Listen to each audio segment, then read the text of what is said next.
New York City, 1948. Riverside Drive at 73rd Street. Workers arrive at dawn with sledgehammers and wrecking equipment. They stand before the largest private home Manhattan ever saw. 75 rooms spread across a full city block. French chateau architecture, gray limestone walls, mansard roofs, carved details on every surface. This palace cost $7 million to build in 1906. That same money today would equal over $200 million.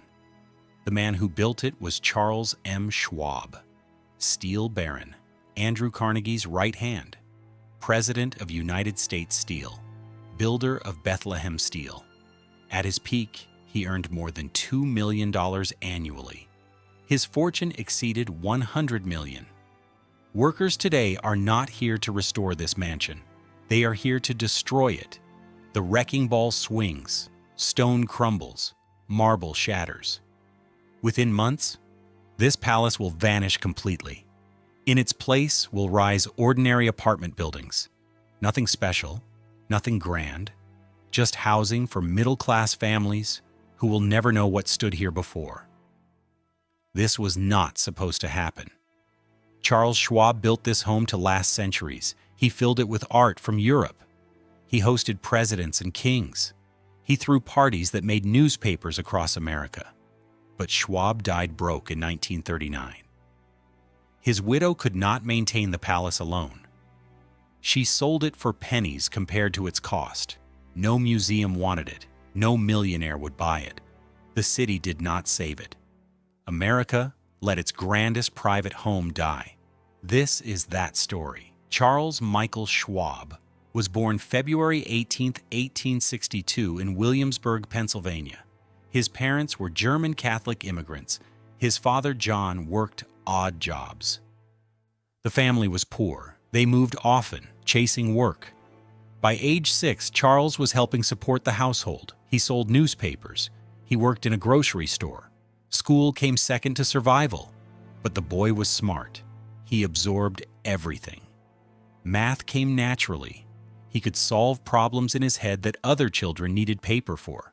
He was also charming. People liked him immediately. He made friends easily. These two traits, intelligence and charm, would carry him from poverty to unimaginable wealth. At 17, Charles needed real work. His family had moved to Braddock, Pennsylvania.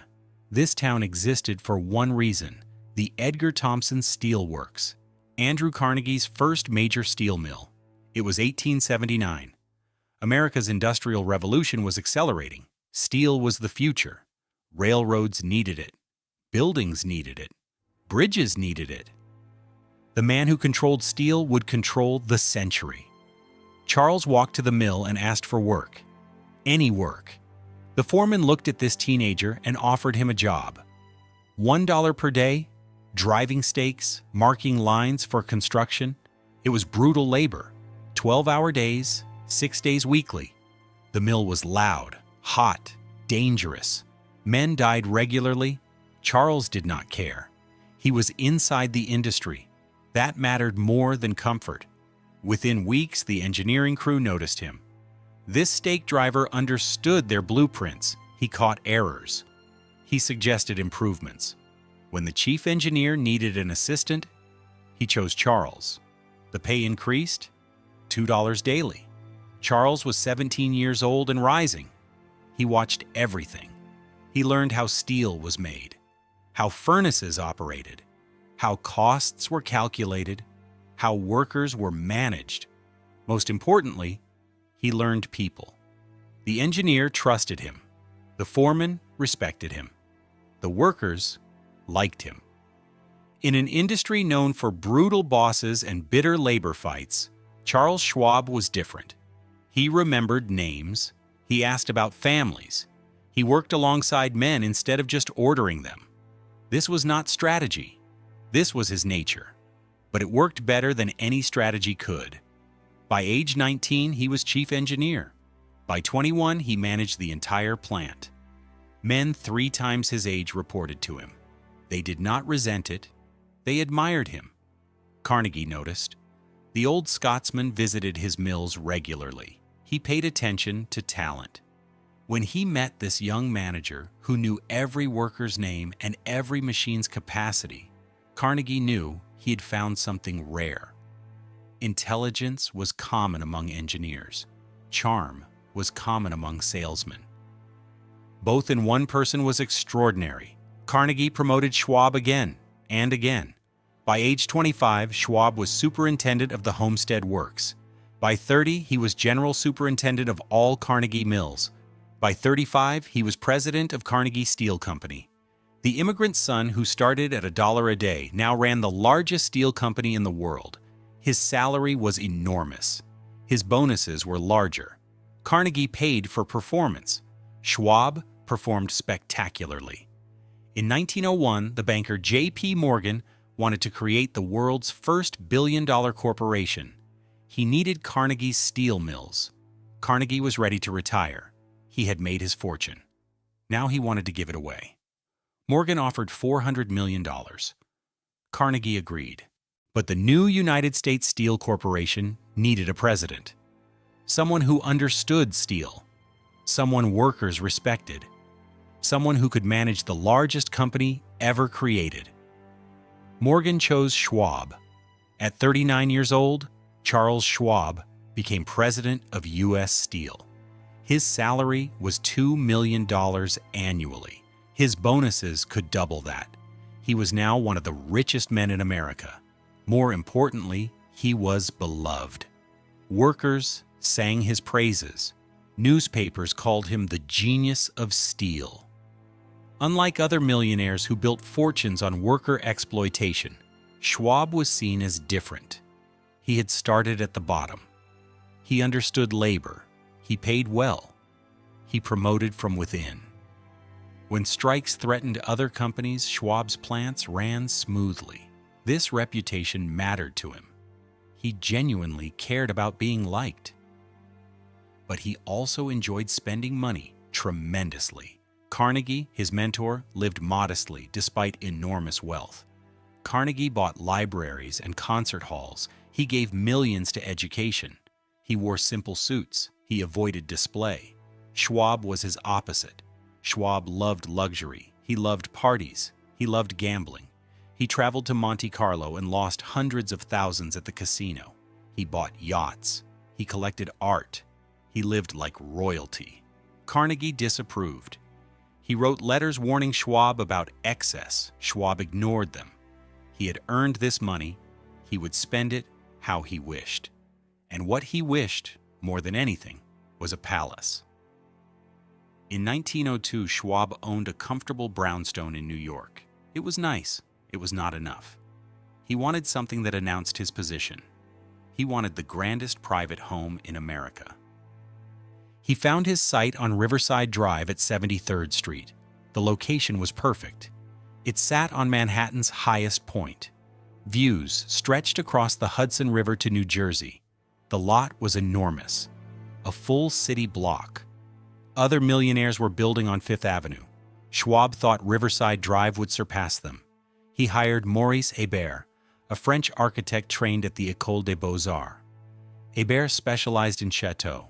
Schwab wanted his home to look like it belonged in the Loire Valley. Not an American interpretation, an actual French palace transplanted to Manhattan. Hébert delivered plans for a 75-room mansion, gray Indiana limestone exterior, steep mansard roofs covered in slate, elaborate carved details. The main block would be 4 stories. 2 wings extended back. Service buildings completed the compound. The total cost was estimated at $4 million. Schwab approved immediately. Then he kept adding features. The estimate rose. It did not matter. Money was no object. Construction began in 1902. The project took 4 years. Hundreds of workers labored on the site. Stonemasons shaped the limestone. Carpenters installed rare woods shipped from Europe. Plasterers created ornate ceilings. Metalworkers forged gates and railings. The basement alone was a feat. It held a private bowling alley, a gymnasium, an indoor swimming pool lined with marble, storage rooms, wine cellars, servant quarters. mechanical rooms for the new heating and electrical systems. The house would be completely modern. Elevators connected floors, telephones linked rooms, hot water ran throughout. Central heating kept every room comfortable. These were luxuries most Americans never experienced. Schwab wanted his staff to have them. The ground floor held public rooms. An entrance hall rose 2 stories. The grand staircase was carved oak imported from France. The ballroom could hold 200 guests. Gold leaf covered the ceiling. Crystal chandeliers hung from above. Mirrors along the walls doubled the space visually. The dining room seated 50 at a single table. The walls were paneled in mahogany. A pipe organ was built into the house. Schwab loved music. He wanted concerts at home. The organ had over 4,000 pipes. Professional organists came to play for his parties. The second floor held family rooms, a library with floor-to-ceiling bookshelves. Schwab was not a scholar, but he appreciated the look of leather-bound volumes. A morning room for Rana, his wife.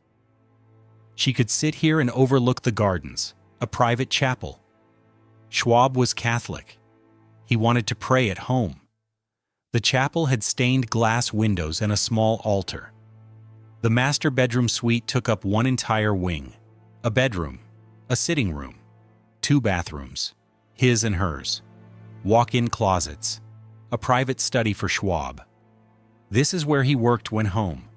A desk imported from France, comfortable chairs, walls covered in paintings. The third floor held guest bedrooms, 10 of them, each with private bathrooms, each decorated differently. Schwab expected visitors. Important visitors. He wanted them comfortable. The fourth floor held more staff quarters. Rooms for the butler, the housekeeper, ladies' maids, valets. At peak operation, the house employed over 40 servants. Cooks, footmen, maids, laundresses, gardeners, chauffeurs, maintenance workers. Running this palace required an army. Outside, Hébert designed formal gardens. Terraces descended toward the river. Fountains and statuary decorated the space. A conservatory held exotic plants. Schwab wanted greenery year-round. The driveway curved through gates designed in France. The gates themselves became famous. Wrought iron with gold leaf. They cost $50,000 alone. Neighbors complained during construction. The noise was constant. The dust was terrible. Trucks blocked streets. Schwab did not care. His lawyers handled complaints. By 1906, the palace was complete. The final cost was $7 million. This was double the estimate. It did not matter. Schwab was earning more than $2 million annually from U.S. Steel. His Bethlehem Steel investments were growing. He had plenty of money, or so he thought. The mansion became instantly famous. Newspapers called it the grandest private home in America. Wealthier men existed. Rockefeller had more money. Vanderbilt had more money. But their country estates were far from the city. Schwab had built a palace in Manhattan itself. People could see it. Tourists came to stare. Photographers captured it from every angle. Schwab was delighted.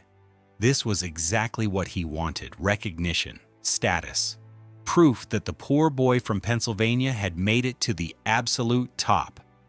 Schwab and his wife Rana moved in during winter 1906. They threw a housewarming party that made headlines, 200 guests, orchestra playing, champagne flowing. The ballroom glittered. Women wore gowns worth thousands. Men wore tails. This was the peak of the Gilded Age. America had never been richer. A tiny percentage controlled unimaginable wealth. They spent it freely. Schwab spent more freely than most. He loved parties. He hosted constantly. Dinners, concerts, dances. The mansion was always full. Presidents visited. Theodore Roosevelt came for dinner. William Howard Taft came for dinner. Foreign dignitaries toured the house. Business leaders met in the library. The pipe organ played while guests ate. It was spectacular. It was also expensive. The annual cost to run the mansion exceeded $300,000. Servants alone cost $100,000. Heating and electricity cost tens of thousands. Maintenance was constant. Repairs were frequent. Replacing worn furnishings cost thousands. Throwing parties cost thousands more. Schwab was spending $500,000 yearly just to live in this house. His income could cover it, but barely.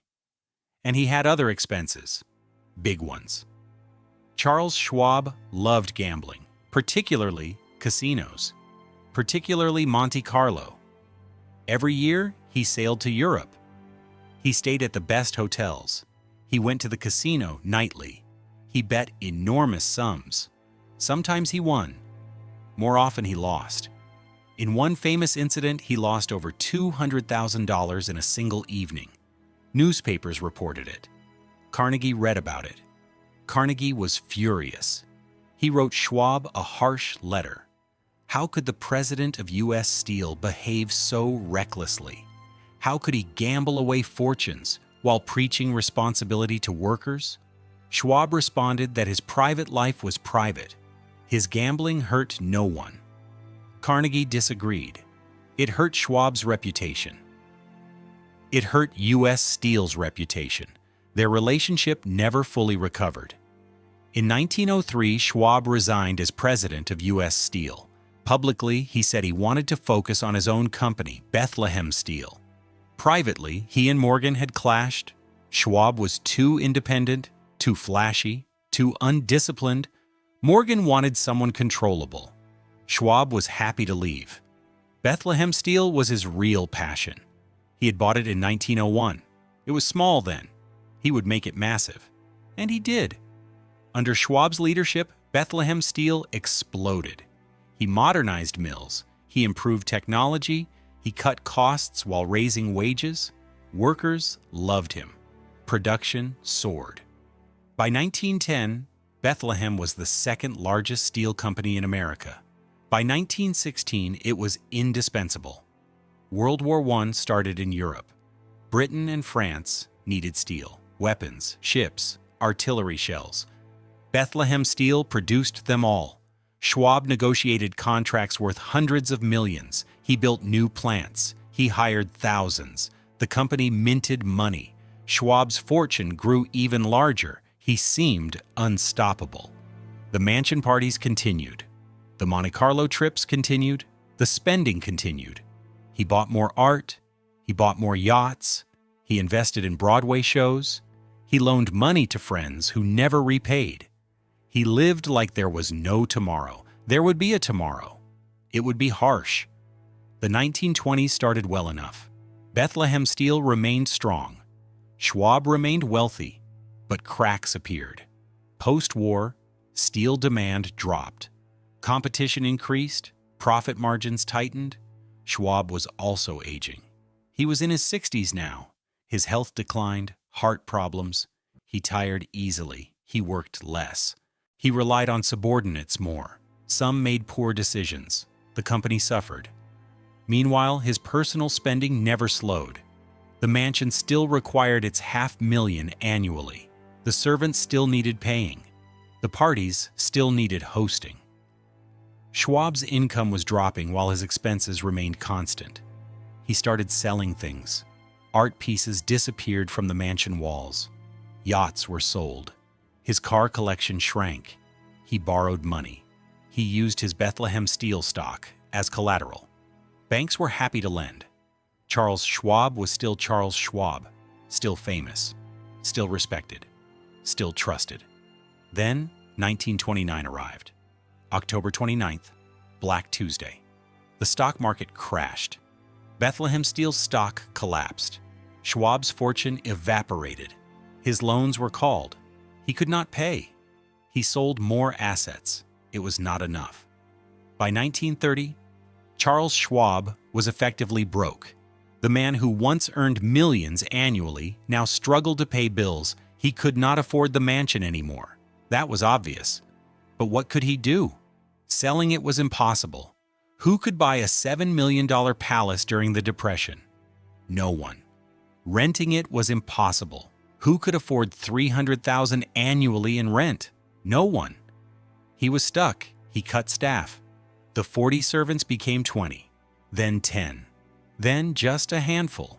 Rooms closed, dust accumulated. The gardens grew wild.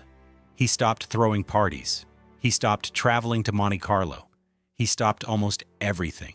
He stayed in the mansion because he had nowhere else to go. His health worsened.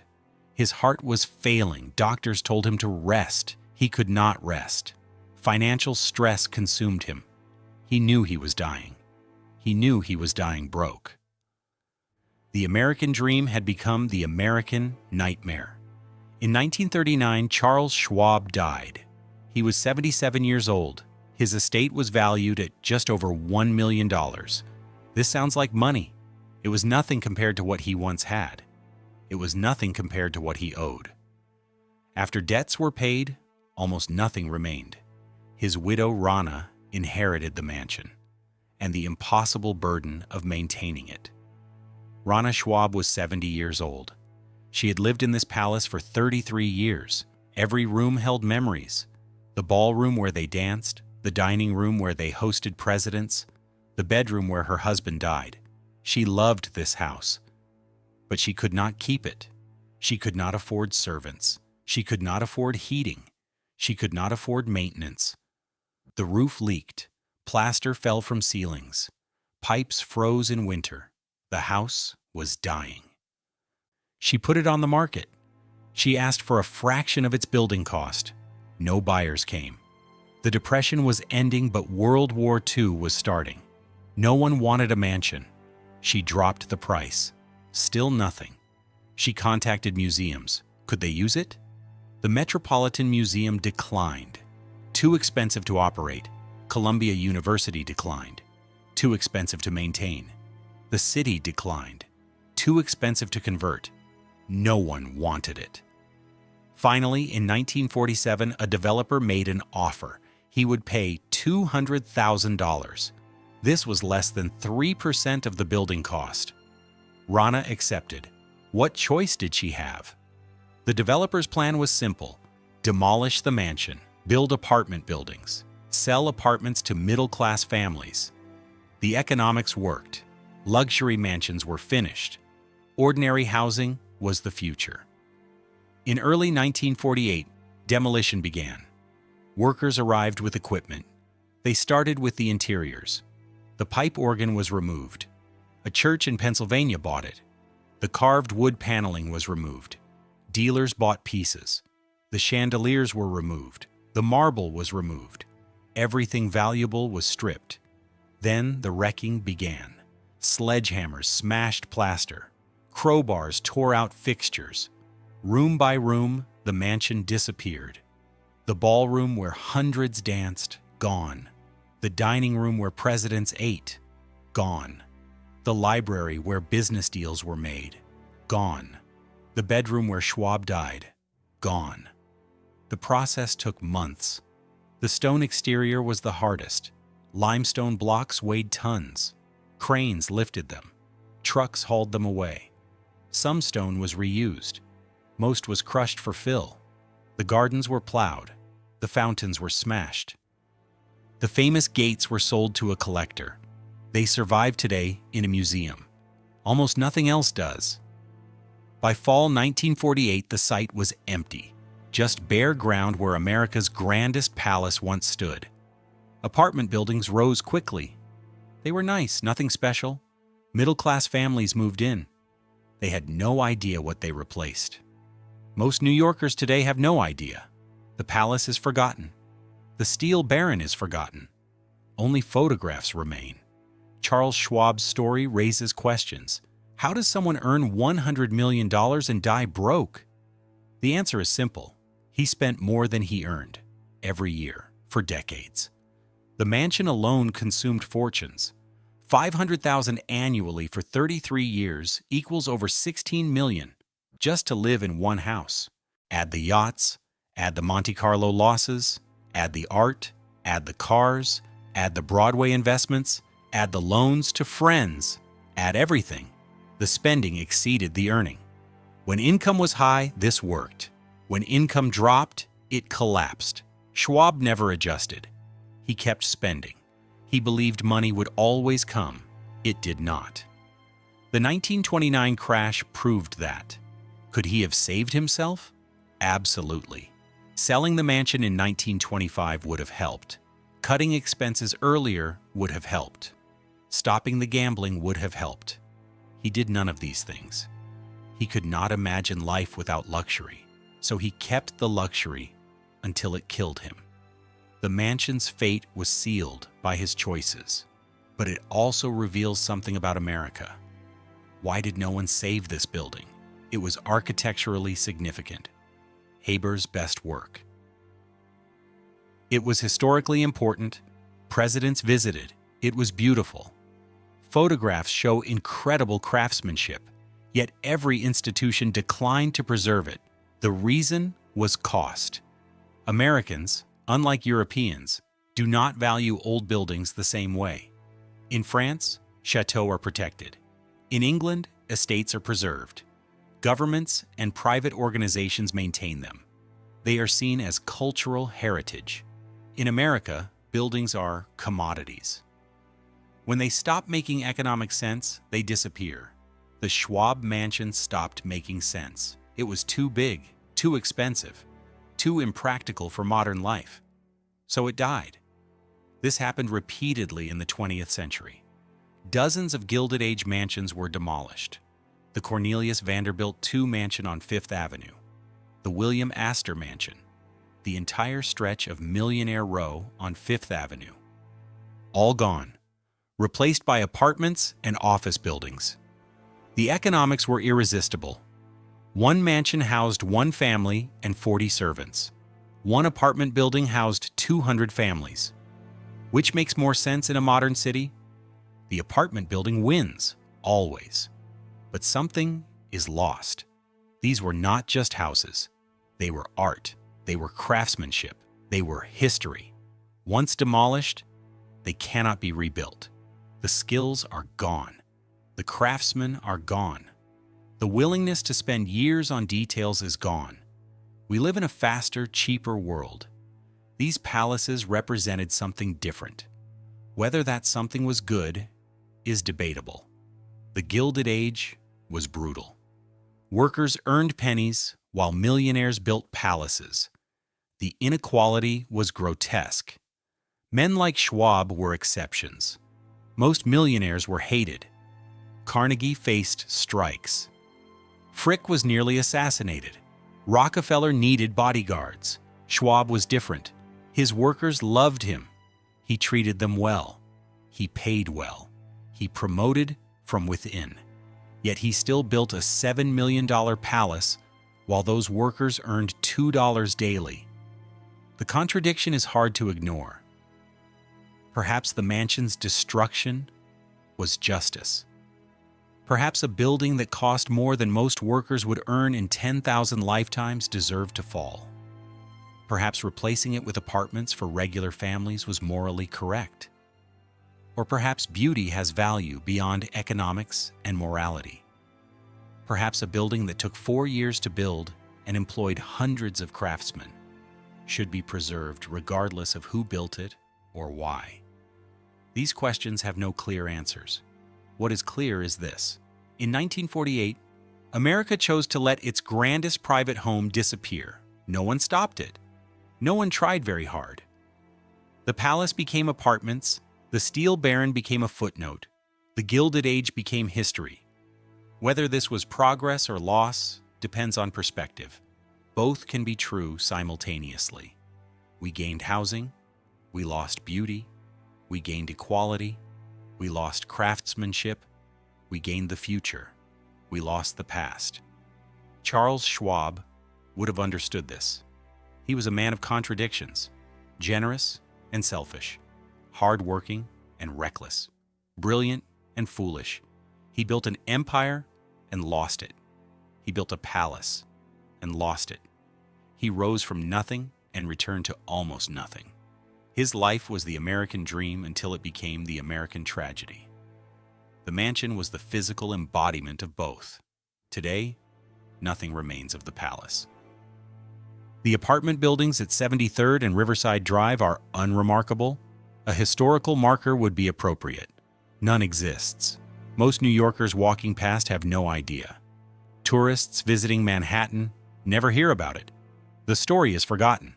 Bethlehem Steel survived Schwab. It thrived for decades. It built ships for World War II. It built steel for skyscrapers. It employed hundreds of thousands. Then, it too collapsed.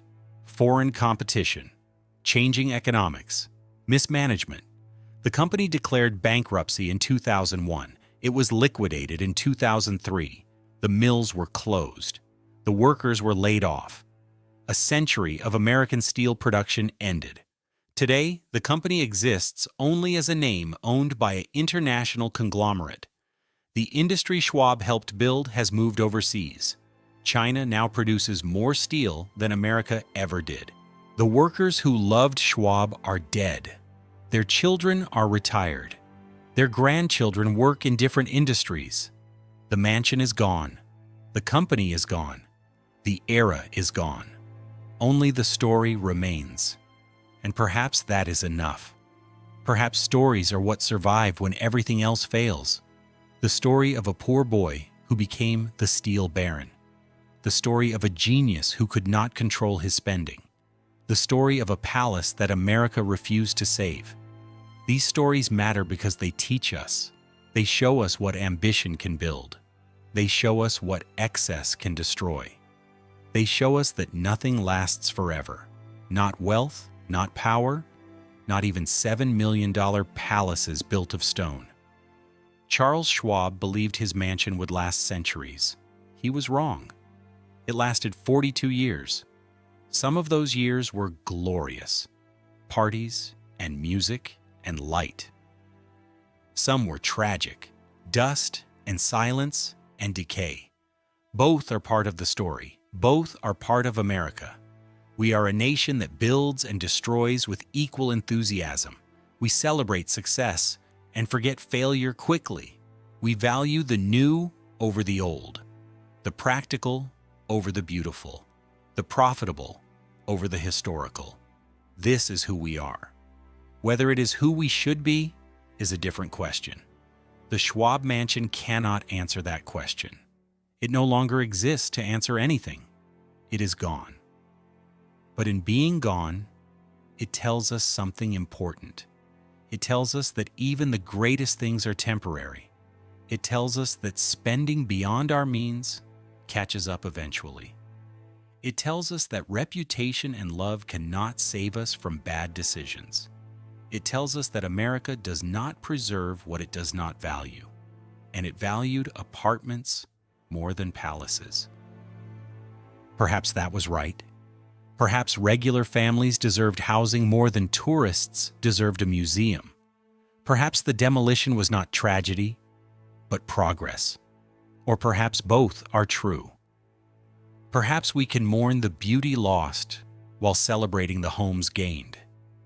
Perhaps we can admire what Schwab built while condemning how he paid for it. Perhaps we can remember the palace while living in the apartments. History is complicated. People are complicated. Charles Schwab was complicated. His mansion was magnificent and obscene. His life was inspiring and cautionary. His legacy is success and failure intertwined. This is the story of the Steel Baron's castle, the $7 million palace America refused to save. It was built by ambition, destroyed by excess, forgotten by time, and remembered now for a moment, before returning to the past where all palaces eventually go. But before the end came, there were decades of glory, decades when the palace was alive, when music filled the ballroom, when presidents walked these halls, when the Steel Baron stood at the peak of American industry. To understand how completely everything collapsed, we must first understand how high Schwab climbed, and how the seeds of his destruction were planted even during his greatest successes. The mansion on Riverside Drive was not just a home, it was a declaration. When Schwab chose that location in 1902, he was making a calculated statement about his place in New York society. Fifth Avenue was where the old money families lived. The Astors, the Vanderbilts, families who had been wealthy for generations. Schwab was new money. His fortune was barely a decade old. Fifth Avenue would never fully accept him, but Riverside Drive was different. It was newer, less established, more open to men like Schwab, who had earned their fortunes rather than inherited them. Other successful businessmen were building there. It was becoming a second millionaire row.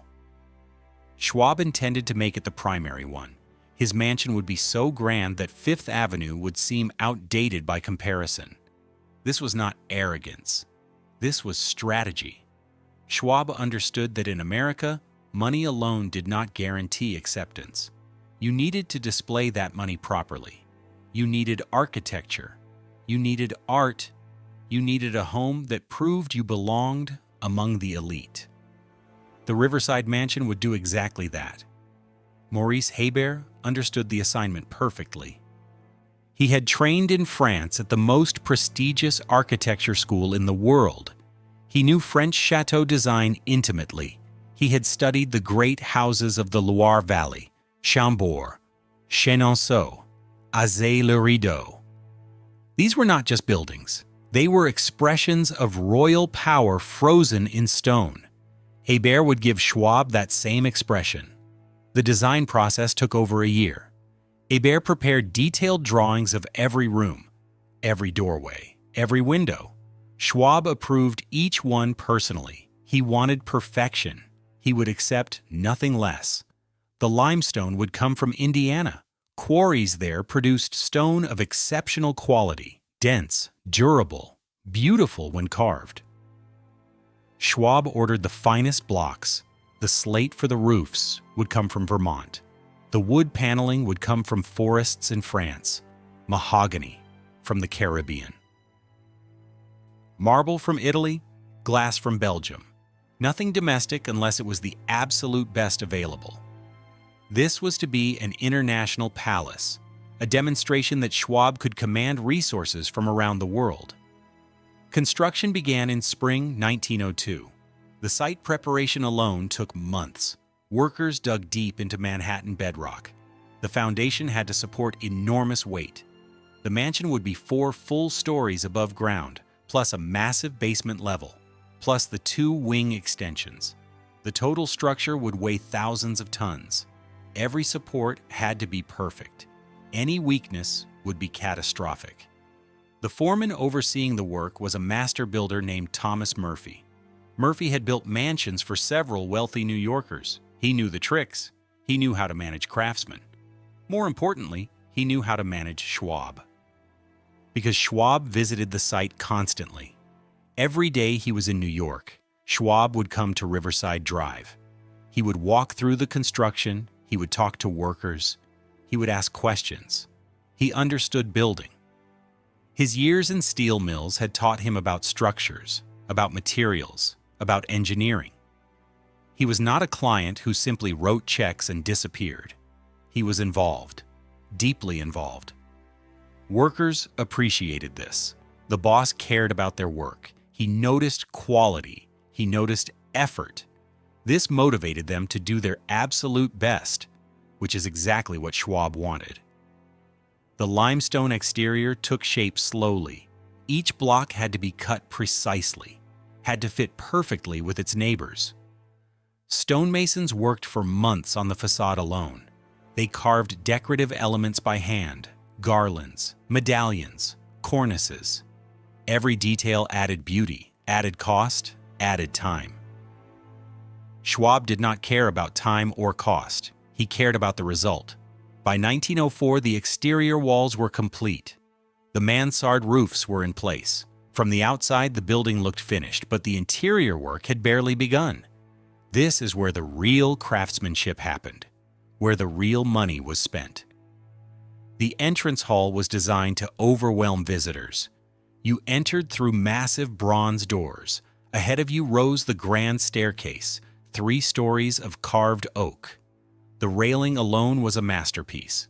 Craftsmen spent 6 months carving the balusters. Each one was unique. Each one was perfect. The stairs themselves were solid oak planks, not veneer, not plywood, solid wood 3 inches thick. They would last forever. The walls of the entrance hall were white marble, veined, polished. The marble came from quarries in Carrara, Italy, the same quarries Michelangelo used. Workers installed panels that were seamless.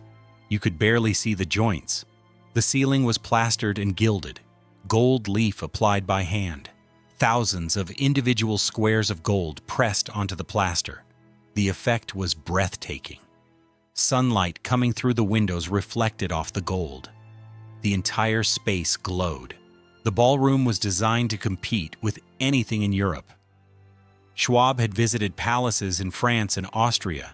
He had seen how European nobility entertained. He wanted that same grandeur in Manhattan. The room was 60 feet long, 40 feet wide. The ceiling was 20 feet high. Crystal chandeliers hung from above. Each chandelier held over 100 bulbs. When fully lit, the room was brilliant. The floor was inlaid parquet. Walnut, cherry, maple, woods of different colors arranged in geometric patterns. The craftsmanship was extraordinary. Each piece fit perfectly. The entire floor was then polished until it gleamed.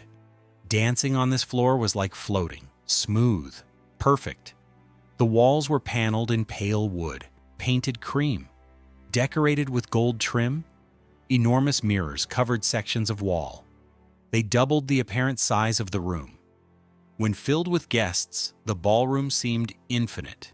Hundreds of people reflected endlessly. The effect was magical. Schwab hosted his first major party here in 1907. 200 guests, orchestra playing, champagne flowing, women in gowns that cost thousands of dollars, men in white tie and tails. This was the cream of New York society, not all of them. The oldest families still looked down on Schwab, but enough of them. Enough to prove he had arrived. The party made the newspapers. The New York Times ran a description. The mansion was the talk of the city. Schwab had succeeded. His palace was now legendary, but maintaining this legend was expensive. Far more expensive than Schwab initially realized. The mansion required an enormous staff. The butler managed the household. He earned $3,000 annually. The housekeeper managed the female staff. She earned $2,000. The head chef earned $2,000. His assistant cooks earned less. Footmen, maids, laundresses, gardeners, chauffeurs, maintenance workers. At peak operation, the house employed 43 people. The annual salary expense alone exceeded $100,000. Then there were supplies, food for the family and guests and staff. The monthly grocery bills often exceeded $1,000. In an era when a working family spent $20 monthly on food, Schwab was spending 50 times that. Wine and liquor for entertaining. The wine cellar held thousands of bottles: French wines, German wines, Italian wines, champagne, cognac, whiskey. The annual alcohol expense approached $10,000. Coal for heating. The mansion had a central heating system, modern for the time, but it required enormous amounts of coal. Furnaces burned constantly from October through April. The yearly coal bill was $12,000. Electricity. The house was fully wired, hundreds of light bulbs. The monthly electric bills exceeded $300. 12 months meant nearly $4,000 annually just for power. Water. The mansion used city water, but in enormous quantities: baths, laundry, kitchens, gardens. The annual water bill approached $2,000. Repairs and maintenance. Something was always breaking. Plumbing needed fixing. Windows needed replacing. Paint needed refreshing. Carpets wore out. Furnishings needed reupholstering. The maintenance budget was $20,000 annually, and that was for routine work. Major repairs cost far more. In 1912, the roof needed work. Slates had cracked. Water was leaking. The repair cost $30,000. In 1915, the heating system needed upgrading, cost $25,000. These were not optional expenses, they were necessities. The house was too large and too complex to ignore. Add it all together: salaries, supplies, utilities, maintenance, repairs, taxes, insurance. The annual cost to simply exist in this mansion exceeded $400,000. Some years it approached $500,000. Schwab's income from U.S. Steel and Bethlehem Steel easily covered this. In good years, he earned $3 million or more. $400,000 was manageable. But it left no margin for error, and Schwab's other expenses were substantial. The Monte Carlo gambling was the most visible problem. Every year, Schwab sailed to Europe. He stayed at the Hôtel de Paris, the best hotel in Monaco. He went to the casino nightly. He bet enormous sums: roulette, baccarat, chemin de fer. His losses were legendary. In 1905, he lost $150,000 in a single trip. Newspapers reported it. Carnegie read about it. Carnegie was furious. He wrote Schwab a blistering letter. How could the president of U.S. Steel behave so recklessly? How could he gamble away fortunes in public?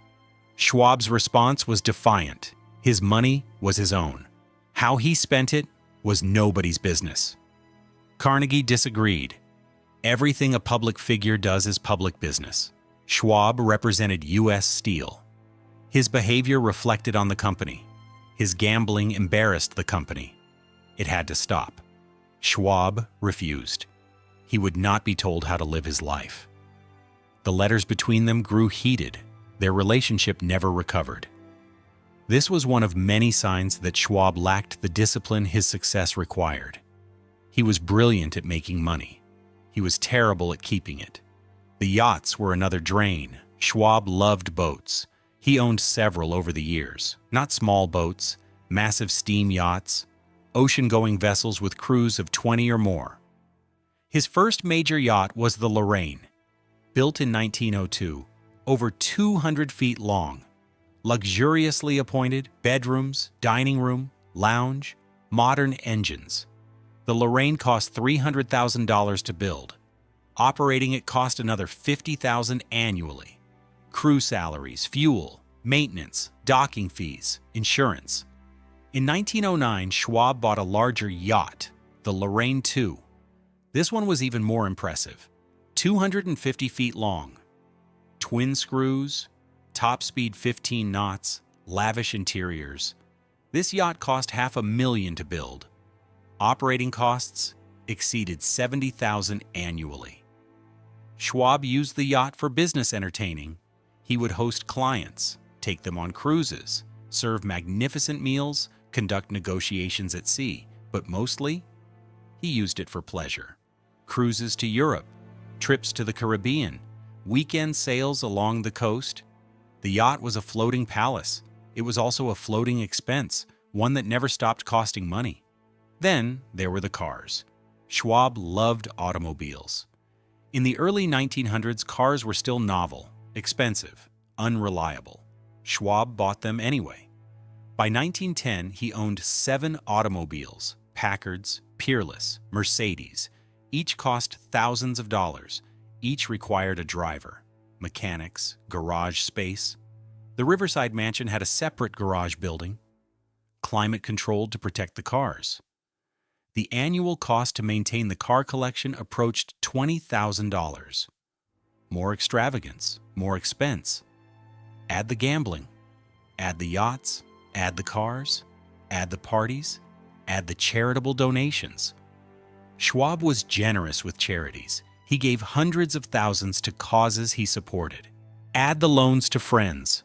Schwab loaned money freely. Much of it was never repaid. Add the art purchases. Schwab bought paintings, sculptures, decorative objects. His collection was worth millions, but it cost millions.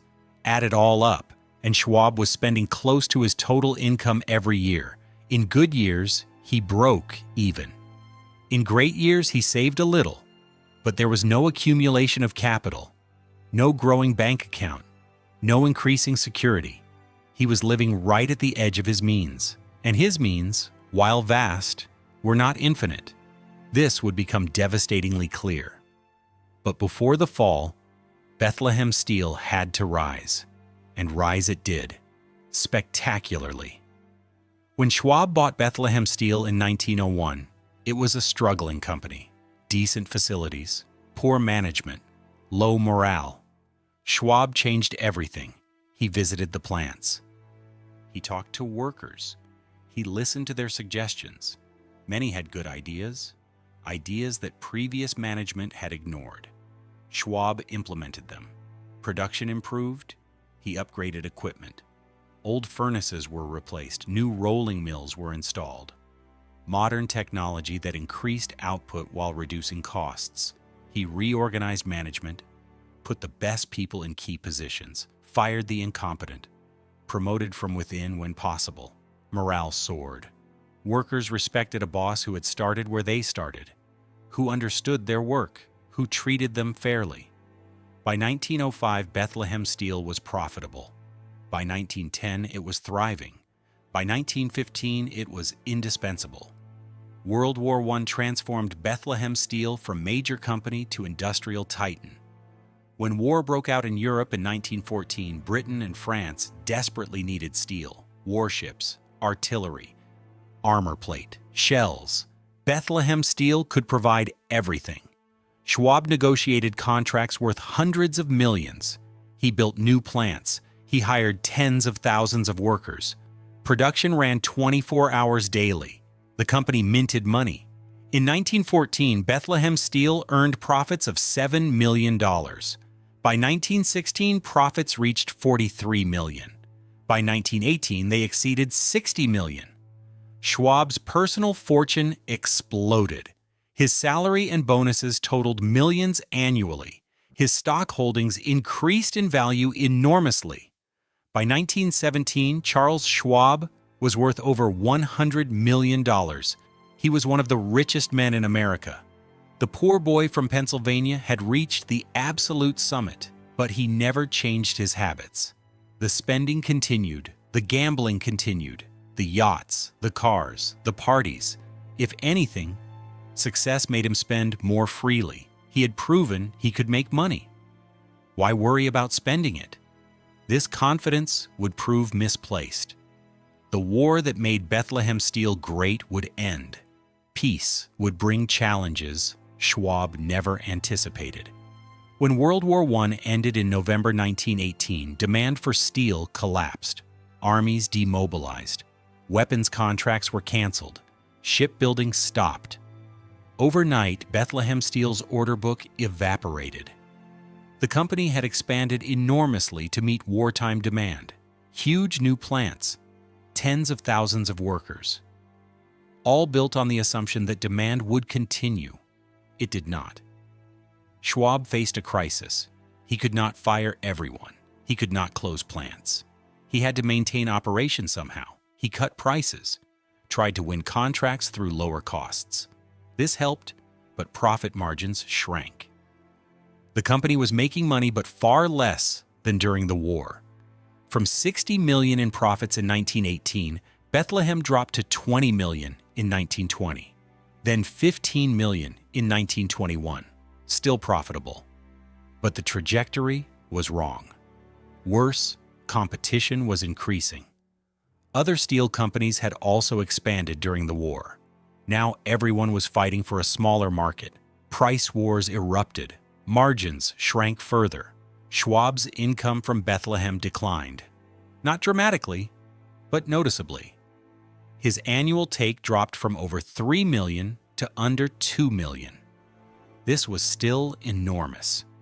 But remember his expenses. Running the mansion cost $400,000. The yachts cost another $70,000. The cars, the gambling, the donations, the loans. His spending had not decreased. His income was decreasing. The gap was closing. Schwab made a fatal decision. Instead of cutting expenses, he borrowed money. Banks were happy to lend. Charles Schwab was Charles Schwab. His reputation was golden. His credit was unlimited. He borrowed against his Bethlehem Steel stock, used the money to maintain his lifestyle. This worked as long as the stock price remained high. If the stock price fell, the banks would demand more collateral, or worse, call the loans. Schwab thought the stock was safe. Bethlehem Steel was still profitable, still growing. The price might fluctuate, but would never collapse. He was wrong. The 1920s were difficult for steel. The industry faced overcapacity.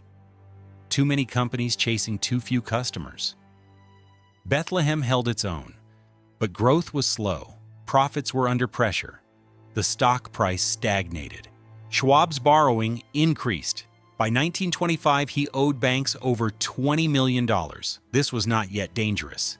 His assets exceeded $50 million, but the margin was shrinking, and his expenses never stopped. Then came the decision about the mansion. In 1925, friends advised Schwab to sell it. The house was too expensive, too much of a drain. He could buy a smaller place, still luxurious, far more manageable. The money from selling would give him breathing room, pay down debt, invest in income-producing assets. It was sound advice. Schwab refused. He loved that house. It represented everything he had achieved. Giving it up felt like admitting defeat, admitting he could not afford his own success. His pride would not allow it. So the mansion stayed, and the expenses continued. This decision would haunt him. In 1929, and the stock market crashed. October 29th, Black Tuesday, stock prices collapsed. Bethlehem Steel dropped from over $100 per share to under $30. In a single day, Schwab's net worth fell by $40 million. The banks that had loaned him money panicked. They demanded additional collateral. Schwab did not have it.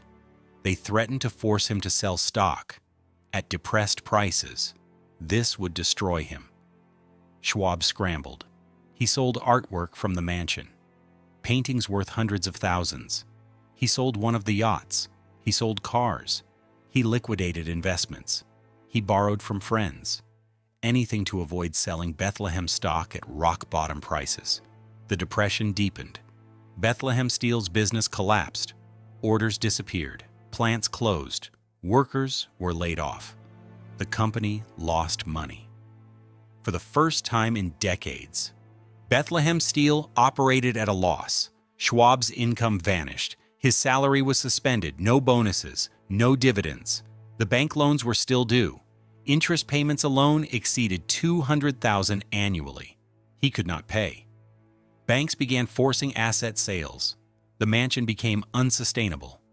Schwab cut the staff from 40 to 20, then to 10. Rooms were closed. Dust accumulated. The gardens went unweeded. The house that had gleamed now looked neglected. Schwab was too sick and too broke to care. His heart was failing. Doctors told him to rest, but stress made rest impossible. He lay in bed in the mansion he could no longer afford, watching it die around him.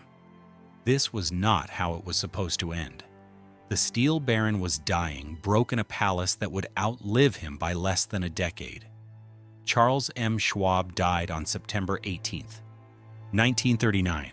He was 77 years old.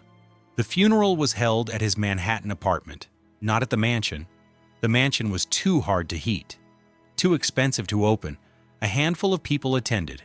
The steel industry mourned him. Workers remembered him fondly. He had treated them well, paid them fairly, cared about their safety. But the obituaries could not avoid the truth. Schwab died nearly penniless. The estate was valued at just over $1 million. After debts, almost nothing remained. His widow Rana inherited the mansion and its burden. She was 70 years old, alone, unable to maintain this enormous house. She tried for a while, lived in a few rooms, let the rest decay. It was hopeless. The house needed hundreds of thousands in repairs. The roof leaked, plaster fell, pipes burst. She had no money. She put the mansion on the market in 1940.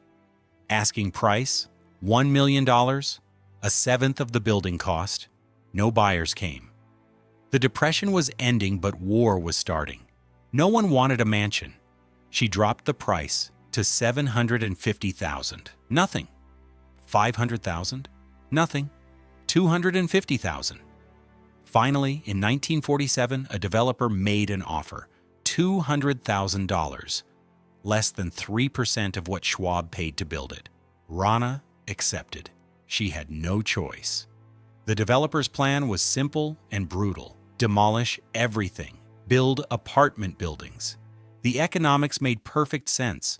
One mansion housed one family. 6 apartment buildings could house 300 families. The city needed housing. It did not need palaces. Demolition began in early 1948. It took months. Everything had to be stripped first. Anything valuable was sold. The pipe organ went to a church in Pennsylvania. They paid $10,000. The carved oak paneling was sold piece by piece to dealers. The chandeliers, the marble, the bronze. Everything removable was removed. Then came the wrecking. The limestone exterior was the hardest. Those walls were built to last centuries. They resisted destruction. Workmen used explosives, dynamite charges to crack the stone, then cranes to pull down the walls. Slowly, the palace disappeared, room by room, floor by floor. Within 6 months, nothing remained except rubble. Trucks hauled away the debris. Most of it was used as fill. Crushed stone for roads and construction. A $7 million palace became anonymous rubble in the foundations of Brooklyn warehouses. By winter 1948, the site was empty. Bare ground where America's greatest mansion once stood. Construction began immediately. 6 apartment buildings, 8 stories each, brick facades, nothing fancy, just solid, practical housing for middle-class families. The buildings rose quickly. By 1950, they were complete. Families moved in. They had no idea what they replaced. The apartments were nice, 2 bedrooms, modern kitchens, good views, reasonable rent. The residents were teachers, accountants, small business owners, regular people living regular lives. They benefited from Schwab's loss. The palace had housed one family. These buildings housed hundreds. By any rational measure, this was progress. More people benefited. But something was lost. Beauty was lost. Craftsmanship was lost. History was lost. The question is whether these losses matter. Whether a building created by greed and excess deserves preservation, or whether its destruction was justice. A palace built on the backs of workers, becoming homes for those workers' descendants. These are not easy questions. Schwab was generous to his workers. He paid well. He promoted fairly. He cared about safety. His mills were the safest in the industry. Workers genuinely loved him. But he also built a $7 million house while those workers earned $2 daily. The contradiction is inescapable. He was better than most Gilded Age millionaires, but he was still a Gilded Age millionaire. He lived in luxury they could never imagine. The mansion was magnificent. It was also obscene. Both can be true. And perhaps the mansion's destruction was not tragedy, but correction. Perhaps America was right to let it fall. Perhaps apartments for regular families matter more than palaces for steel barons. Perhaps the only tragedy is that Schwab destroyed himself, that he spent more than he earned, that he gambled away fortunes, that he refused to adjust when circumstances changed, that he died broke, despite earning $100 million. These were choices, bad choices. The mansion's fate flowed from those choices. Today, if you visit Riverside Drive at 73rd Street, you see ordinary apartment buildings, 6 identical brick structures, nothing remarkable. A few elderly residents remember hearing stories about the palace that once stood here, about the steel baron who built it. Most residents know nothing. They live their lives unaware of the history beneath their feet. Perhaps this is how it should be. history cannot dominate the present. Buildings cannot be frozen in time. Cities must evolve. And evolution means destruction as much as creation. The mansion served its purpose. It proved Schwab had arrived. It demonstrated his success. It provided a venue for entertaining. For decades, it did exactly what he wanted. Then it stopped serving any purpose except consuming money. At that point, its destruction made sense. Economic sense, practical sense. Whether it made aesthetic sense or historical sense is more debatable. But those considerations did not save it. Only money saves buildings. Only economics determines what survives. The Riverside Mansion lost that economic argument, and so it died. The mansion's destruction marked a turning point. It was the last of the great Gilded Age palaces built in Manhattan. Everything after was smaller, more restrained, more practical. The era of $7 million private homes in cities was over. Future millionaires would build country estates or buy apartments in luxury buildings, but they would not build urban palaces. The economics no longer worked. The Schwab Mansion proved that. Its demolition was a lesson about excess, about sustainability, about the temporary nature of all things. Charles Schwab built his palace to last forever. It lasted 42 years, less than a human lifetime. Everything he created vanished. The house, the fortune, even Bethlehem Steel eventually failed. Declared bankruptcy in 2001, liquidated in 2003, the mills closed. The workers were laid off. An American industrial giant disappeared. Just like the mansion, just like Schwab's fortune. Nothing lasted. Perhaps nothing was meant to last. Perhaps the lesson is simpler. Enjoy what you have. Build what you can. But understand that time erases everything. The palace is gone. The company is gone. The man is gone. Only the story remains. And stories, unlike palaces, cost nothing to maintain. The mansion on Riverside Drive was not just a home. It was a statement. A declaration. When you approached from the street, the first thing you saw was the wall. Not a simple fence, a proper wall. 8 feet of stone, solid, permanent. Then the gates. Those famous gates that cost $50,000, wrought iron, painted black, decorated with gold leaf that caught sunlight. The gates opened onto a circular driveway, crushed white stone, perfectly maintained. The driveway curved past manicured lawns, past flower beds that changed with seasons, past fountains that played constantly. Then you saw the house itself. 4 stories of gray limestone rising before you. Steep mansard roofs covered in dark slate. Dormer windows punctuating the roofline. Carved details everywhere. Every window surrounded by ornate stonework. Every corner marked by coins. The facade was symmetrical, balanced. Classical French design executed perfectly. The entrance was centered. A massive door, bronze, 12 feet tall, 6 feet wide. Weight over 1,000 pounds. It took 2 footmen to open properly. Stepping through that door changed everything. You entered a different world. The entrance hall soared 3 stories above you. White marble floors, so polished you could see reflections. The walls were cream-colored plaster, decorated with gold trim. Moldings framed every surface. The ceiling was coffered, each section painted and gilded. Light fixtures hung from bronze chains, crystal and gold. Ahead rose the grand staircase, the centerpiece of the house, carved oak, each step 3 inches of solid wood. The balustrade was art, each baluster carved by hand, no 2 identical. Some featured acanthus leaves, some had grape clusters, some showed flowers. The craftsmanship was extraordinary. 6 German woodcarvers worked 8 months on this staircase alone. Their pay totaled $20,000. The staircase split at the first landing. 2 branches curved up to the second floor. The landing held a sculpture, a bronze figure of Mercury, Roman god of commerce.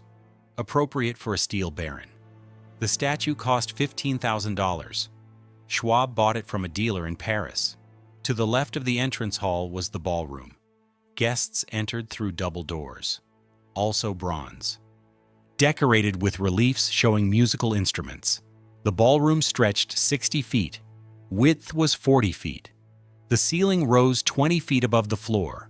This was space designed to impress, to overwhelm, to announce that the owner had arrived. The floor was the first marvel, parquet, but not simple parquet. This was art. 7 different woods: walnut, cherry, maple, oak, mahogany, teak, ebony. Each piece cut precisely, fitted perfectly, arranged in geometric patterns that spread across the entire floor. A master craftsman from Vienna designed the pattern. Installation took 4 months. The floor was then sanded smooth, polished, sealed. The result was glass smooth. Guests said dancing on this floor felt like floating. The walls were paneled halfway up, pale wood painted cream. Above the paneling, the walls were covered in silk. Pale blue. The silk came from Lyon, France, woven specifically for this room. Cost $8,000. The ceiling was plastered, then painted, then gilded. Gold leaf covered sections. The pattern was elaborate: swirls, scrolls, floral designs. The work took 3 plasterers 6 weeks. Chandeliers hung from the ceiling, 5 of them. Each held 120 bulbs. Crystal, French crystal, clear and faceted. When lit, these chandeliers turned the room into daylight. They sparkled, they glowed. Light reflected off the polished floor, off the silk walls, off the mirrors. Mirrors covered sections of wall, floor to ceiling, gilt frames. When the ballroom filled with guests, the mirrors doubled everything. 200 people became 400 visually. The effect was magical, overwhelming, exactly what Schwab wanted.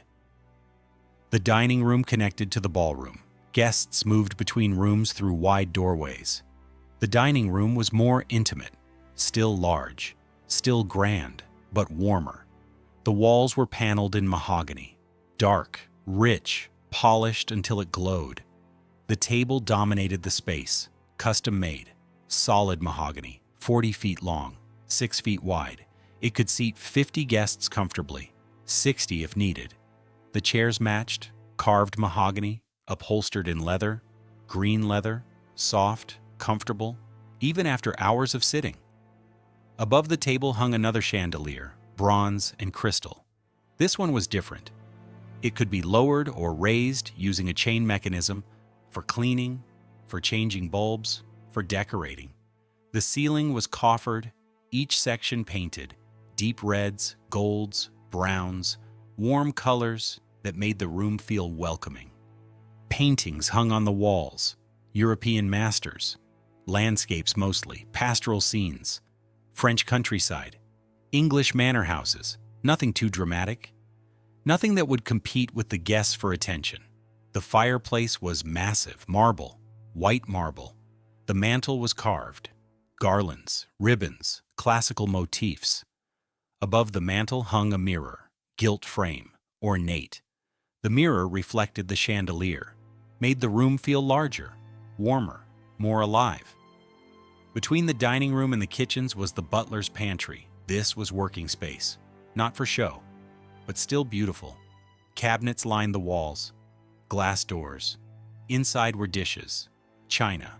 Schwab owned multiple sets. One service for 50 guests, another for 100.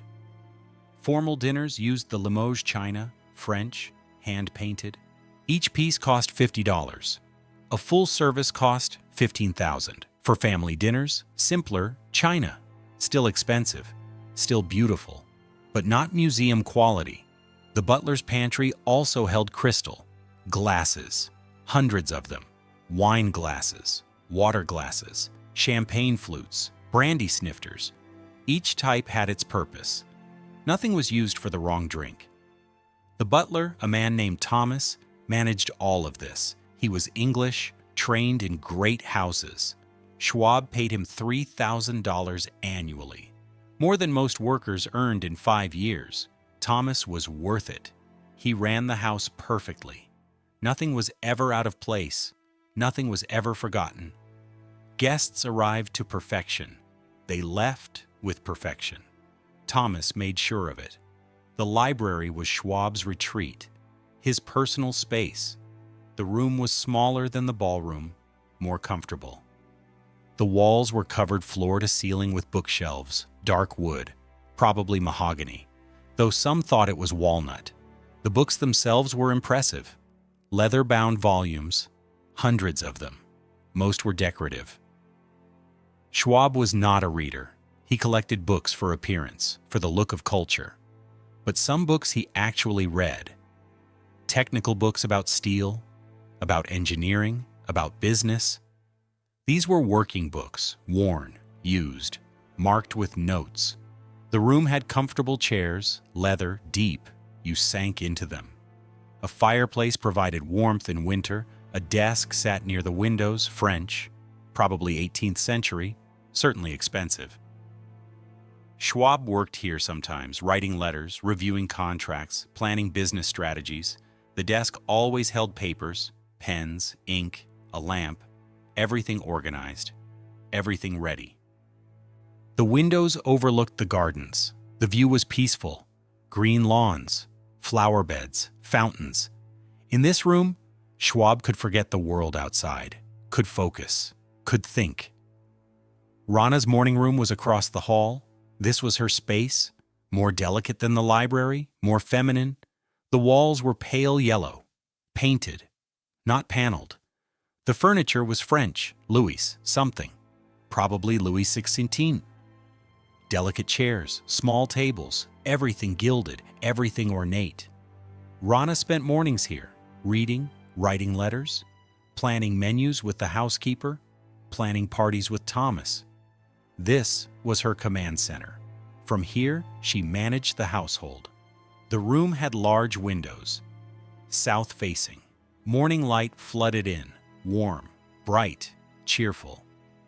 Rana loved this room. She decorated it herself, chose every piece, every painting, every vase. Every detail reflected her taste, her personality. This was the one room in the mansion that was truly hers. The chapel was unexpected. Most private homes did not have chapels, but Schwab was Catholic, devout. He wanted to pray at home. The chapel was small, maybe 20 by 15 feet, simple compared to the rest of the house. The walls were plain, white plaster. The floor was marble, white with gray veins. An altar stood at one end, simple, wood, nothing elaborate. Above the altar hung a crucifix, silver, maybe 2 feet tall. The craftsmanship was excellent, Italian probably. Behind the altar was a stained glass window, small, beautiful. It showed the Virgin Mary, blues and whites and golds. When sun shone through, the colors glowed. The chapel had kneelers, 6 of them, padded. Rana used this chapel daily. She attended Mass here when a priest could come. Otherwise, she prayed alone. Schwab used it less often, but when he did, he was serious, quiet, focused. This was the one room where wealth did not matter, where status was irrelevant, where the steel baron was just a man seeking grace. The master bedroom suite took up the entire east wing of the second floor. This was not one room. This was a series of spaces. The bedroom itself was large, maybe 20 by 30 feet. The bed was massive, custom-made, carved wood, probably French. The headboard was 6 feet tall, carved with flowers and scrolls. The bed had 4 posts, not canopy posts, just decorative posts at each corner. The mattress was the best available, imported from Germany, springs and padding. More comfortable than anything most Americans slept on. The bedding was linen. Egyptian cotton, soft, cool, changed daily. The bedroom had 2 fireplaces, one on each side, matching marble mantles. In winter, fires burned constantly, keeping the room warm, comfortable. Windows faced east. Morning sun woke them naturally. The curtains were heavy, silk. They could block all light when closed. For sleeping late, for privacy. Schwab's bathroom was through a door on the left. This room was modern. Completely modern. White tile covered everything, floor, walls, ceiling. The tub was enormous, 6 feet long, deep, porcelain over cast iron. Hot water came from the central system, instant, unlimited. The sink was marble, white. The faucets were nickel-plated. They never tarnished. A shower stood in one corner. This was new technology.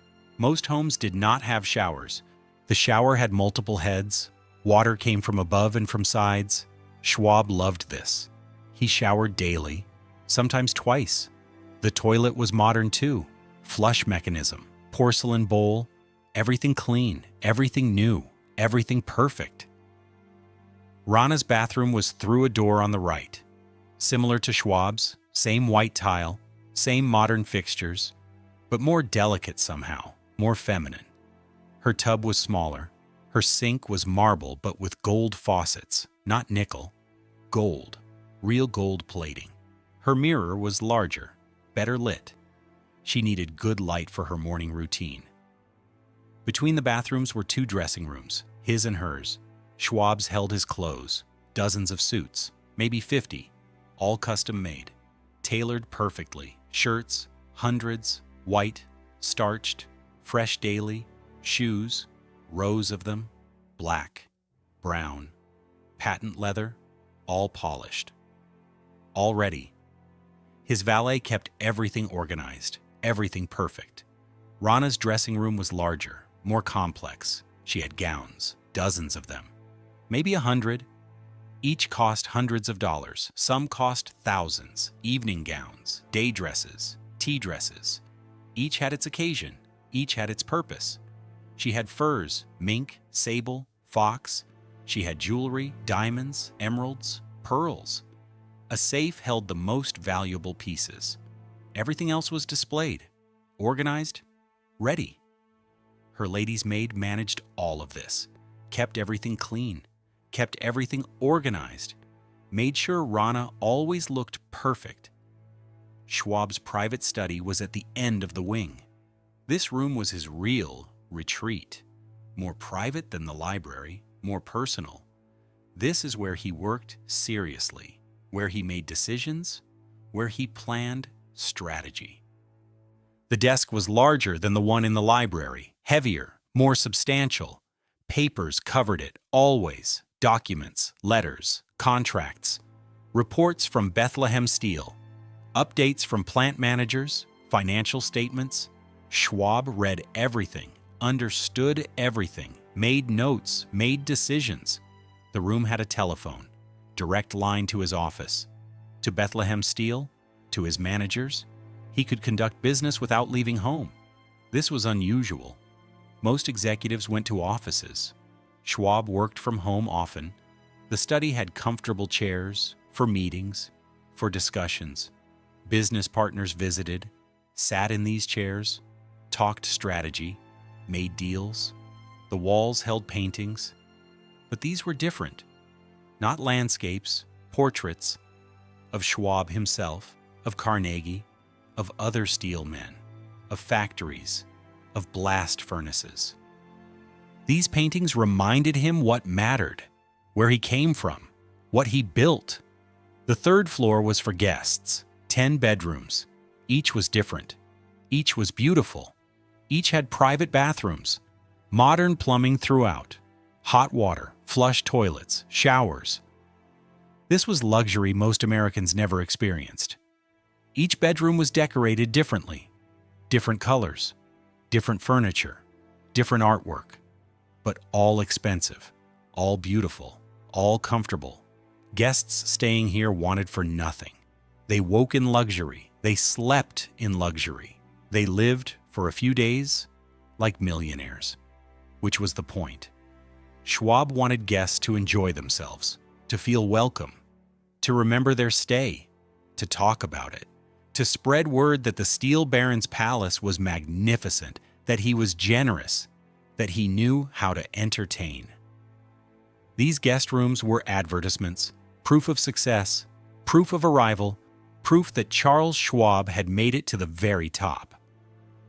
The servants' floor was different, more practical, less ornate, but still better than most servants lived anywhere.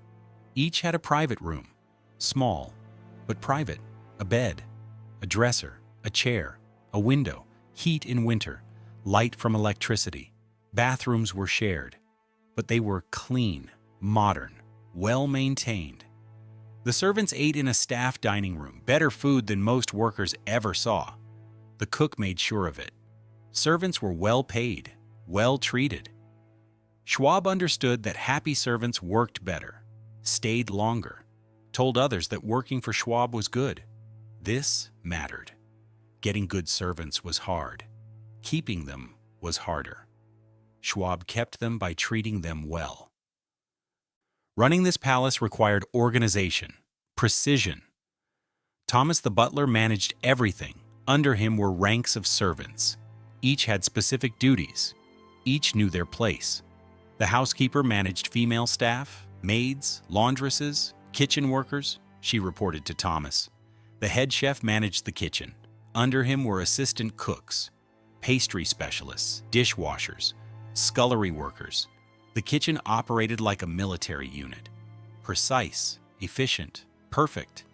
Footmen served meals, answered doors, carried messages, ran errands. They wore uniforms, black coats, striped trousers, white gloves. They were part of the display, part of the show.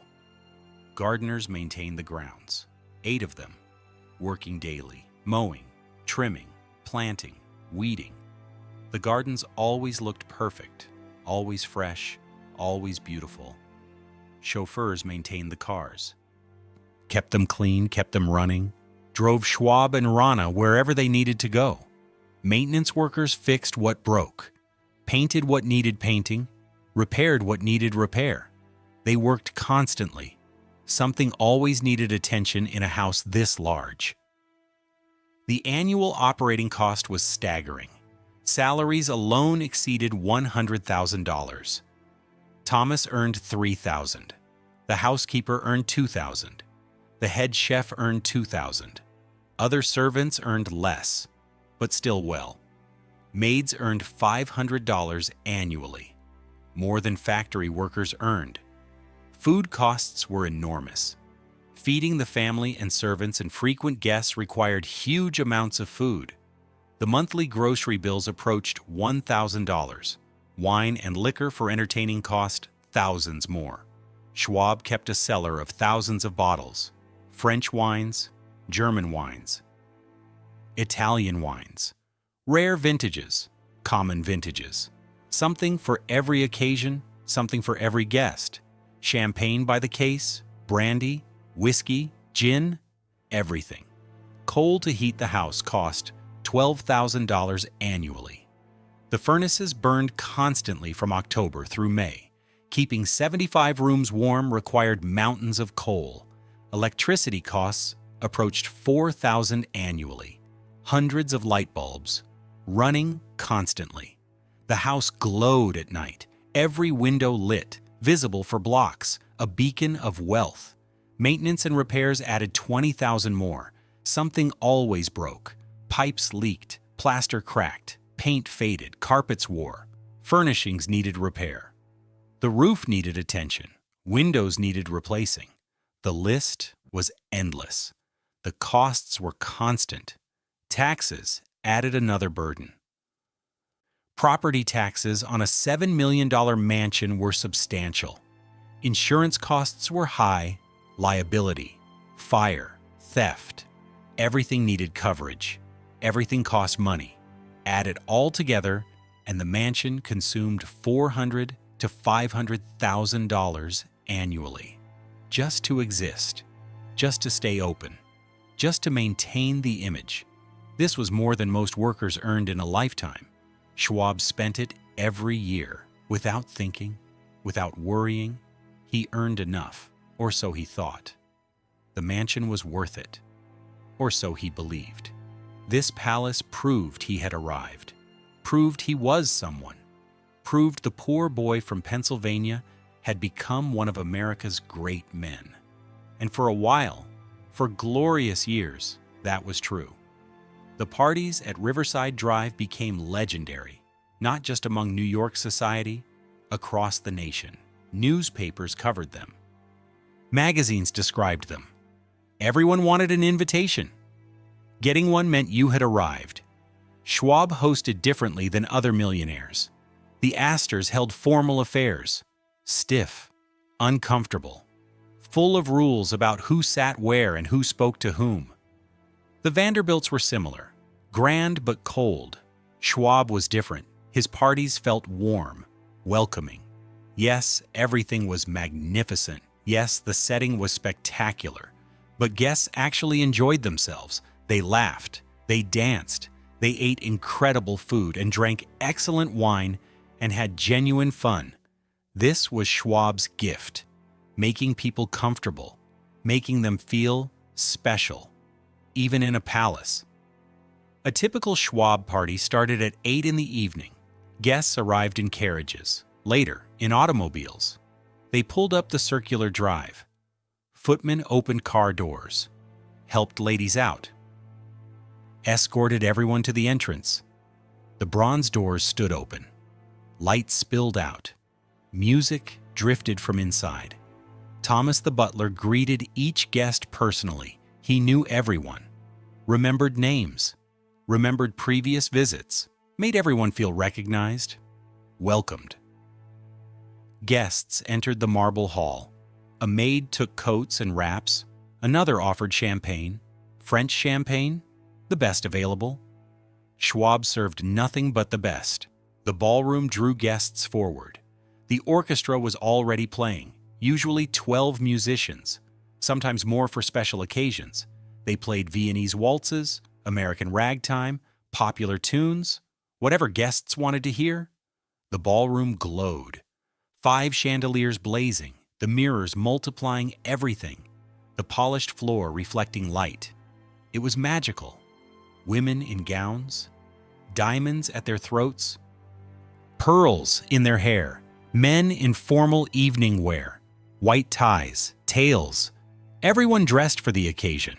Schwab moved through the crowd constantly, talking to everyone, remembering details, asking about children, about business, about travel. He made each guest feel important, feel valued. This was not strategy, this was genuine interest. He liked people, enjoyed their company, wanted them happy. Rana was different, more reserved, more formal, but gracious. She greeted guests, made sure everyone was comfortable, made sure the party flowed smoothly. Together, they were perfect hosts. Dinner was announced at 9. Guests moved to the dining room. The long mahogany table was set for 50. Crystal glasses, multiple sets, water, white wine, red wine, champagne, china plates, the Limoges service, gold-rimmed, beautiful, silverware, heavy, sterling, multiple pieces per setting, forks, knives, spoons, each for specific courses, napkins, linen, monogrammed. Fresh flowers ran down the center of the table, roses, orchids, whatever was in season. Candles provided additional light. The chandelier above was dimmed slightly, creating ambiance. The meal itself was art, 7 courses, sometimes more. It started with oysters, raw, on ice, served with lemon and mignonette sauce, then soup, usually consommé, clear, rich, perfect, then fish, often sole, prepared simply, with butter and herbs, then a palate cleanser, sorbet, lemon or champagne, then the main course. This varied. Sometimes beef, roasted perfectly, medium rare, carved tableside, sometimes lamb, sometimes game, pheasant, venison, whatever the chef had sourced, accompanied by vegetables, asparagus, green beans, potatoes, all prepared perfectly, then salad, light greens, simple dressing, to cleanse the palate again, then cheese, multiple varieties, French, English, Italian, served with crackers and fruit, finally dessert. often something elaborate. Baked Alaska, creme brulee, chocolate soufflé. The chef's specialty, coffee and cognac followed. In the library, or back in the ballroom, wherever guests preferred. The wine pairings were careful. Schwab employed a sommelier, a French expert who managed the cellar. He selected wines for each course: white wine with fish, red with meat, champagne with dessert. The wines were expensive, rare vintages. Some bottles cost hundreds of dollars. Schwab did not care about cost. He cared about quality, about impressing his guests, about showing that he understood fine living. The dinner lasted 2 hours, sometimes 3. No one rushed, no one hurried.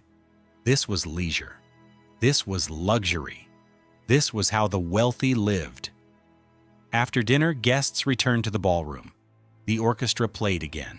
Couples danced, others talked, smoked cigars, drank more champagne. The party continued until midnight, sometimes later. Guests left reluctantly. They had enjoyed themselves. They would talk about this for weeks, would hope for another invitation, would remember the Steel Baron's hospitality. But these parties cost money, enormous amounts. A dinner for 50 guests cost $5,000 easily, sometimes more. The food alone was thousands. The wine added thousands more. The staff costs, the musicians, the flowers, the preparations, everything added up. Schwab hosted dozens of these parties annually.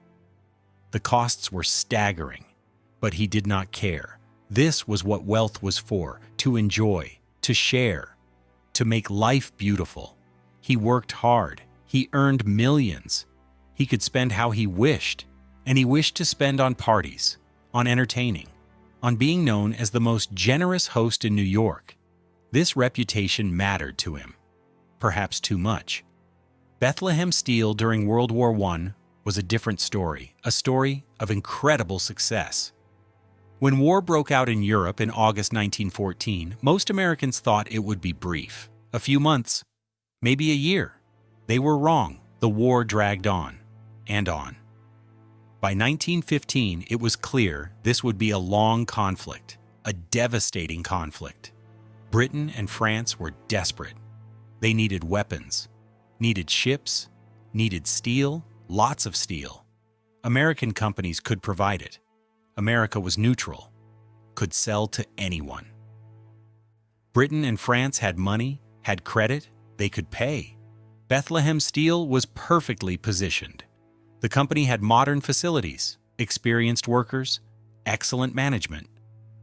Schwab saw the opportunity immediately. He traveled to Europe, met with British officials, with French officials, negotiated contracts, huge contracts, for armor plate, for artillery shells, for gun barrels, for structural steel for ships. The numbers were staggering. One contract alone was worth $100 million, more than the entire annual revenue of most companies. Schwab returned to America and got to work. He expanded factories, built new ones. The Bethlehem plant in Pennsylvania grew enormously. New blast furnaces, new rolling mills, new assembly buildings.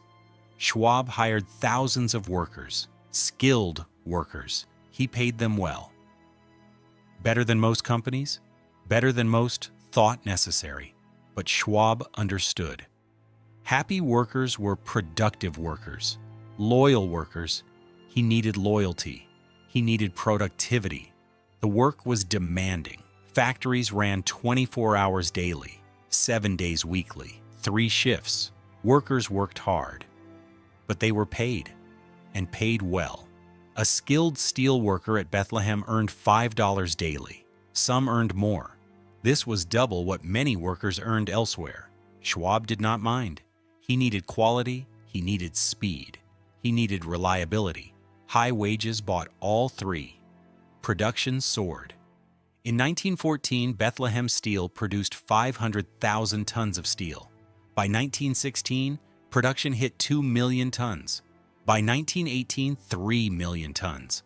The company was operating at maximum capacity, every furnace burning, every mill rolling, every worker pushing hard. The products shipped overseas, to Britain, to France, to Russia, to Italy, everywhere the Allies needed steel. Ships carried the cargo. German submarines tried to stop them. Many ships were sunk, but most got through. The steel arrived, was turned into weapons, into ships, into bullets and bombs and bayonets. Bethlehem Steel was helping win the war and making enormous profits doing it. In 1914, company profits were $7 million. By 1916, profits reached $43 million. By 1918, $60 million. Schwab's personal fortune exploded. His salary and bonuses totaled millions annually. His stock holdings increased in value. By 1917, Charles Schwab was worth over $100 million. He was one of the 10 richest men in America. But the war years revealed something about Schwab. Something troubling. He could not stop spending. Even as his fortune grew, his expenses grew faster. The mansion costs continued, $400,000 annually. The yachts continued. He bought another, even larger. The Lorraine III cost $750,000. Operating costs, $100,000 annually. The gambling continued, even during the war, even when travel to Europe was dangerous. Schwab went to Monte Carlo, lost hundreds of thousands. Newspapers reported it. People were scandalized. American boys were dying in Europe. The steel baron was gambling in Monaco. The criticism was harsh. Schwab did not care, or claimed not to. His money was his. His life was his. No one could tell him how to live. This attitude was dangerous. It made enemies. It created resentment. Most Americans supported the war effort, supported the companies providing weapons, but they expected restraint, expected modesty, expected sacrifice. Schwab showed none of these. He lived as lavishly during the war as before, maybe more lavishly. He seemed oblivious to public opinion or indifferent to it. This would cost him later. The mansion itself became a symbol. Newspapers mentioned it constantly. The $7 million palace, the 75 rooms, the army of servants, the incredible parties. During the war, this seemed excessive, wrong. While soldiers lived in trenches, the steel baron lived in a palace. While workers earned dollars daily, Schwab earned millions annually. The contradiction was stark, troubling. Most millionaires understood this. They became more modest during the war, gave to charity, supported Liberty bonds, showed patriotism, showed restraint. Schwab did some of this. He bought bonds. He gave to charities. But he also kept spending, kept gambling, kept throwing parties. He could not help himself. This was who he was. He had clawed his way from poverty. He had earned every dollar. He would enjoy every dollar. The future could take care of itself. This philosophy worked while income exceeded expenses. It would fail catastrophically when that changed. By 1918, Schwab was at his absolute peak, president of Bethlehem Steel, one of America's richest men, owner of the grandest mansion in New York, friend to presidents and industrialists, known across the nation, respected, admired, envied. He seemed unstoppable, invincible. Nothing could touch him, nothing could slow him. He was 56 years old, still energetic, still sharp, still driving. The future looked unlimited. Bethlehem Steel would keep growing. His fortune would keep growing. The mansion would stand for centuries. His name would live forever. He believed all of this. He was wrong about everything. The war ended in November 1918. Demand for steel collapsed almost instantly. The great boom was over. The decline was beginning. Schwab did not see it coming or refused to see it. He kept spending, kept gambling, kept living as though nothing had changed, but everything had changed. The world after the war was different, harder, less forgiving, less generous. Schwab would learn this the hard way. The 1920s brought challenges Schwab never anticipated. Peace meant less demand for steel. Armies demobilized. Weapons production stopped. Shipbuilding slowed. Construction had not yet picked up enough to replace military demand. Bethlehem Steel's order book shrank. Revenue dropped. Profits fell. In 1919, profits were $50 million. By 1921, just $15 million. Still profitable, still successful. But the trajectory was wrong. Down instead of up. Worse, competition increased. Other steel companies had also expanded during the war. Now everyone fought for fewer contracts. Price wars erupted. Margins compressed. Bethlehem held its own. But growth stopped. Schwab's income dropped accordingly. His salary was reduced. Still over $1 million annually, but less than before. His bonuses shrank. His stock dividends decreased. His total income fell from over $3 million annually to under $2 million. This was still enormous wealth. But remember his expenses. The mansion required $400,000. The yachts required $100,000. The cars, the art, the gambling, the parties, the loans to friends. Everything added up. His spending had not decreased. His income was decreasing. The gap was closing. Schwab should have adjusted, should have cut expenses, should have sold the yacht, should have stopped gambling, should have reduced the mansion costs. He did none of these things. He could not imagine living differently, could not picture himself without the palace, without the parties, without the lifestyle. This was who he was now.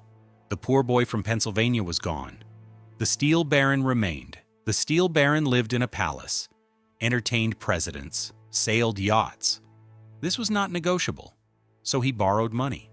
Banks were happy to lend. Charles Schwab was Charles Schwab. His credit was perfect.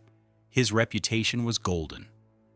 He borrowed millions, used his Bethlehem Steel stock as collateral. This was safe as long as the stock price remained high. The stock was worth over $100 per share. Schwab owned hundreds of thousands of shares. His equity was enormous. The loans were small by comparison, no risk, or so everyone thought.